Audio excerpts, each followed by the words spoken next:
आता हे महावाक्य कळलं पाहिजे. सद्गुरूच्या मुखातून येणारं ते महावाक्य आहे. आणि महावाक्य जर अंतःकरणामध्ये घुसलं तर सगळ्या देहातले काय होतात, दोष नाश झाल्याशिवाय राहत नाही का. असं हे काय केलं पाहिजे, हे नासती त्रि, हे 3 विकार येतात आणि 3 विकार जर बाजूला गेले तर सद्गुरु वाक्य अंतःकरणामध्ये पोहोचलं गेल्याशिवाय वैराग्य सोये करी वस्ती, ब्रह्माग्नीने पितर तृप्ती, सर्व काळ होतसे. आता काम क्रोध नष्ट होती. आता ब्रह्म प्राप्ती पाहिजे असेल तर काम केला पाहिजे, क्रोध गेला पाहिजे, मत्सर गेला पाहिजे. आणि ब्रह्म प्राप्तीकडे जर जायचं असेल तर कामाने होत नाही. पण तमगुण कधी वापरावा, माझ्याकडनं नामचिंतन होत नाही, माझ्याकडनं भक्ती होत नाही, माझ्याकडनं भगवंताचं आचरण होत नाही. हे जर झालं तर कामाने क्रोध गेला तर ब्रह्म प्राप्ती झाल्याशिवाय राहत नाही आहे. एकाच या पिंडदाने मुळत्रयी दिले तिळवना, सवे सपसवे कर्म निर्विघ्न, एक विठ्ठली. एकाच पिंडाचे केले दान, काय केले, मूलत्रयी मिळवली तीळ पान. ऐकलं, एवढं सगळं दिलेलं आहे. पण ते एकच विठ्ठल आहे आणि त्या विठ्ठलाने हे सगळं काय केलेलं, प्राप्त करून दिलं गेलेलं आहे. अशी अवस्था कोणाची, सावता महाराजांची आहे.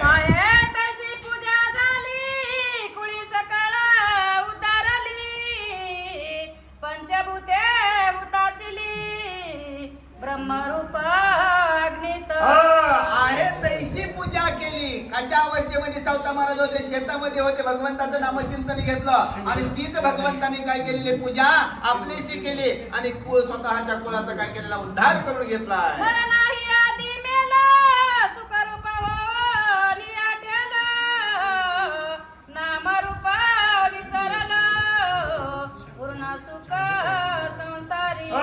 मरणा आधी नाही मेलो. आता हे सगळ्याचे सगळं सुख आहे आणि सगळे संपत्ती काय केलेलं, भगवंत कृपे मला प्राप्त झालेले. त्याच्यामुळे भगवंताला पाहिल्याशिवाय माझ्या ऐका नाही मरण आलेलं नाही. असं हे कोण सांगायला सावता महाराज.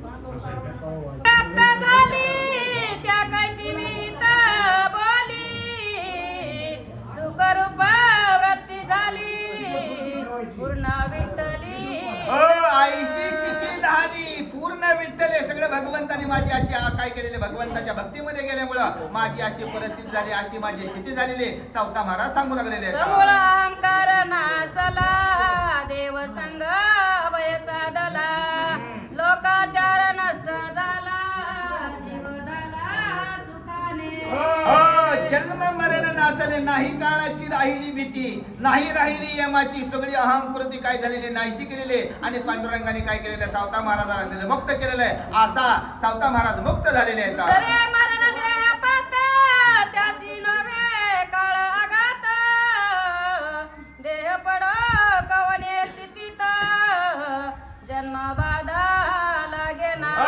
आता सावता महाराजांनी सांगितले माझी वृत्ती कशी झालेली, पांडुरंग वृत्ती झालेली, अहंकार गेलेला आहे. आणि त्या देहाला कुठं जरी पडलं आणि ते देह कुठल्याही अवस्थेमध्ये जरी पडला तर त्या देहाला बाधा लागत नाही. कारण या देहामधून मला पांडुरंगाने मुक्त केलं गेलेलं आहे. सावता महाराज बोलायला लागले, निरोगी स्थितीत मरो, लठ्ठपणी अंती मरो, लोळणी प्राण त्याग करो, मूर्छादी अवस्थेत.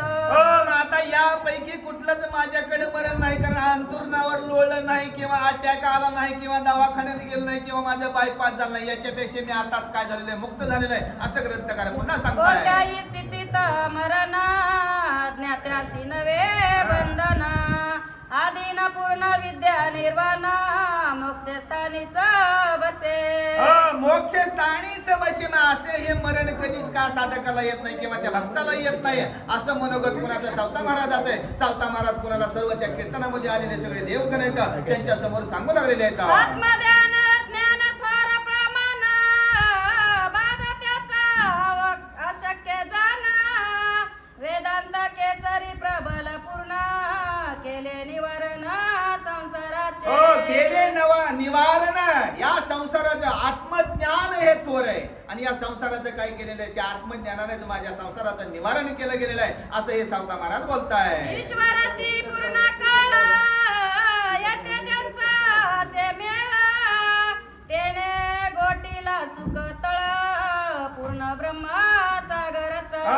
सर्व काय कोणी या ईश्वराने सगळं हे काय केलं, या सगळ्या कर्माचा किंवा या सगळ्या अवगुणाचा काय केलेला घोट घेतलाय आणि त्या सागराच्या तळातलं सगळं काढणारा कोण तो ईश्वर म्हणतो पांडुरंग आहे. अशी वृत्ती कुणाची असा होता महाराजांची. कार्य जडा विकारी विलयादी अवस्था प्रकारी काही काल भासणारी देह अवस्था त्याजिली.